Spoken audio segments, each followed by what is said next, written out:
史蒂夫不懂华夏人的思维模式，在他成长过程中，他接受到的教育是对待敌人从来都没有所谓的阴阳调和，只有你死我亡，实力不如对方就学会隐忍，实力超过对方就一击必杀。不过叶晨的提醒也帮他打开了新的思路，原来除了可以把人当成奴隶一样奴役驱使之外，还能把人当成牛马一样驾驭。想明白这一层，他便也不再着急，微笑说道：那就先看看他们能闹到什么程度。叶晨看着群情激愤却又满脸忐忑的众人，淡然笑道：我觉得他们应该很快会陷入僵持，一方发现奈何不了对方，另一方也对其心有忌惮，可是忌惮的对象一时半会又没站出来表明态度，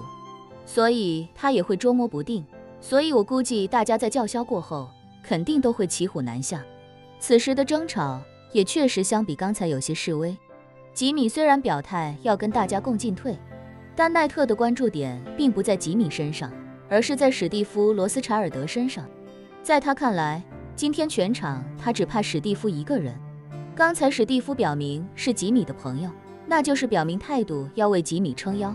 所以他确实不敢得罪吉米。但现在吉米走得明显有点太远了，他竟然没询问过史蒂夫的意见，就直接要替所有高级合伙人出头。现在就要看一看史蒂夫是否还会继续坚定不移地替他背书。如果史蒂夫表态，那就等于宣布自己彻底输了。也正因为如此，他一直悄悄看向史蒂夫，想看看这种时候史蒂夫到底会不会站出来替吉米说话。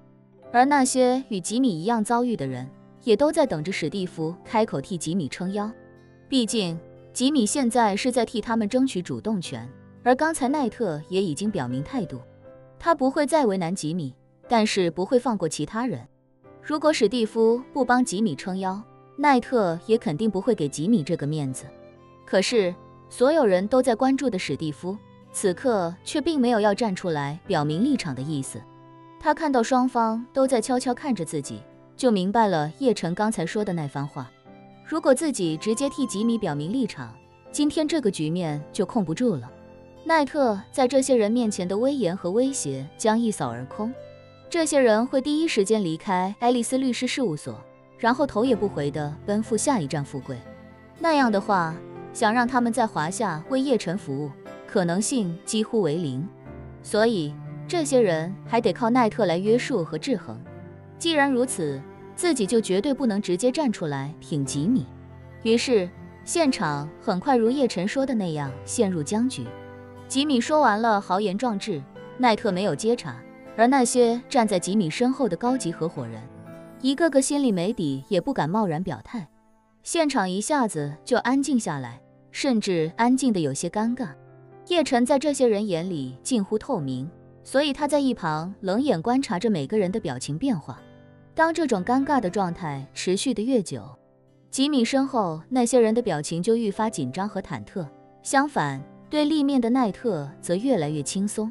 这是因为奈特很清楚，史蒂夫有足够的实力和面子直接站出来，让自己必须妥协，而自己也必然没有任何反抗的可能。但关键是史蒂夫迟迟没有表态，这就证明史蒂夫并不想这么做。这对自己来说当然是个好局面。此时吉米身后的那些同事已经有些按捺不住，有人低声凑到吉米耳边，急切地说道：吉米，你跟罗斯柴尔德先生比较熟，你让他帮我们说句话啊，我们的前途就全仰仗他了。吉米对史蒂夫的做法心知肚明，别人把叶晨当透明，他知道一切都是叶晨在后面把控节奏，什么时候出面，怎么出面，给出怎样的方案来，这些问题史蒂夫必然是遵循叶晨的要求。于是他便低声回答道：史蒂夫先生之前只愿意帮我解决这个麻烦，所以我也不知道他到底愿不愿意帮所有人解决问题，毕竟他也不欠我们什么。那人一听这话，心里更加忐忑，万一史蒂夫真的只愿意保吉米，那其他人的前程基本上就完蛋了。就在这个时候，叶晨给了史蒂夫一个眼神，史蒂夫心领神会，开口说道：诸位，你们争吵了这么长时间，不妨让我来说句公道话吧。众人一见史蒂夫开始介入，心里顿时都燃起希望，而奈特则紧张不已地看着史蒂夫，生怕他真要替这些人撑腰。史蒂夫此时开口道：“你们的事情，我刚才也听明白一些了。以我的立场来看，在场的每一位都有问题。”说到这里，他看了看几米身后的众人，非常严肃地说道：“客观来说，你们的问题更大。”众人一听这话，心里顿时一沉，反倒是奈特脸上充满了惊喜。史蒂夫继续道：“你们在这里埋怨你们的老板给你们挖坑设套，但你们想过没有，如果你们恪守一位员工的本分，你们根本就不会掉进他的圈套里。”说到这里，史蒂夫下意识看了叶晨一眼，随后道：“华夏有句古话，苍蝇不叮无缝的蛋，你自己一身漏洞和弱点，被人攻克也是理所当然的。而且你们别忘了，你们犯的错可不只是道德层面，在法律层面也是一样。”众人此刻更是一片暗淡，史蒂夫都这么说了，看来是不会向着他们了。而这时候，史蒂夫看向奈特，开口道：“当然了，奈特，你作为老板，用这种手段来控制自己的员工也不算光彩，以后还是尽量避免。”奈特没想到史蒂夫跟自己说话竟然这么客气，而且把对方的行为归类为道德和法律的双重问题，把自己的行为归类为不算光彩，摆明就是心里偏向自己。这一下就让他激动无比，连忙恭敬地说道：“您说得对，罗斯柴尔德先生，以后我一定注意，不再做这种不光彩的事情了。”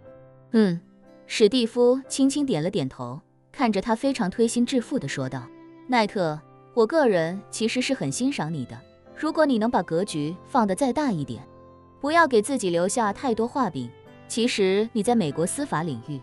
甚至政治领域的前景无可限量。”奈特瞪大眼睛，又惊又喜地问道：“罗斯柴尔德先生，您真的这么认为吗？”史蒂夫点点头，道：“说实话，美国很多杰出的政治家都是律师出身，在这一点上，你已经具备了极大的先天优势。更何况，没人比律师更懂如何利用和破坏法律，这是你无往不利的利器。再加上你已经在法律领域有了非凡的成就，这种情况下，为什么不把格局放大一点，尽可能的向上看，而不是向下看呢？”奈特小心地问：“罗斯柴尔德先生，您的意思是？”史蒂夫道：“我的意思是，你明明可以向上谋求更广阔的前景和更光明的未来，可你却错误地把关注点放在了自己手下的员工身上，放在了如何捆住他们，让他们像奴隶一样永远为你效力上。你就像是个19世纪拼命压榨黑奴的农场主，你把枪口对准他们，让他们不要逃走，可你却没有想过，如果你把枪口对向你的庄园之外，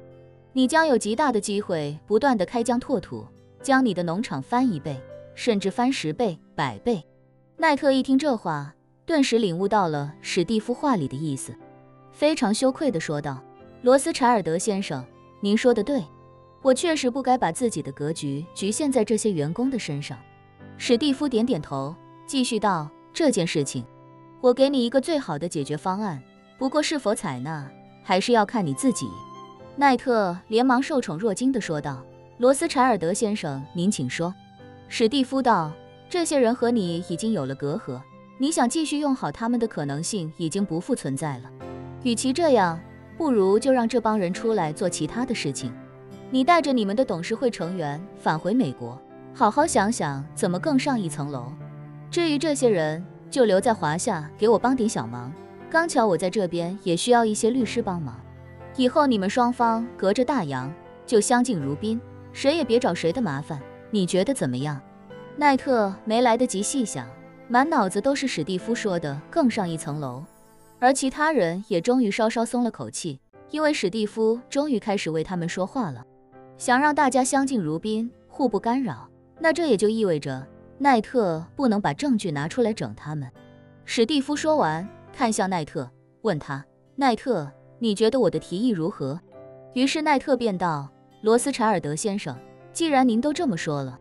我肯定没有任何意见，就让他们留在这里给您帮忙吧。只要他们好好为您效力，我肯定不会为难他们。史蒂夫点点头，道：既然这样，那我们就这么说定了。我让吉米从里面筛选10个人出来，这10个人以后就留在金陵给我帮忙。他们的薪资，如果你那边不方便的话，就由我来付。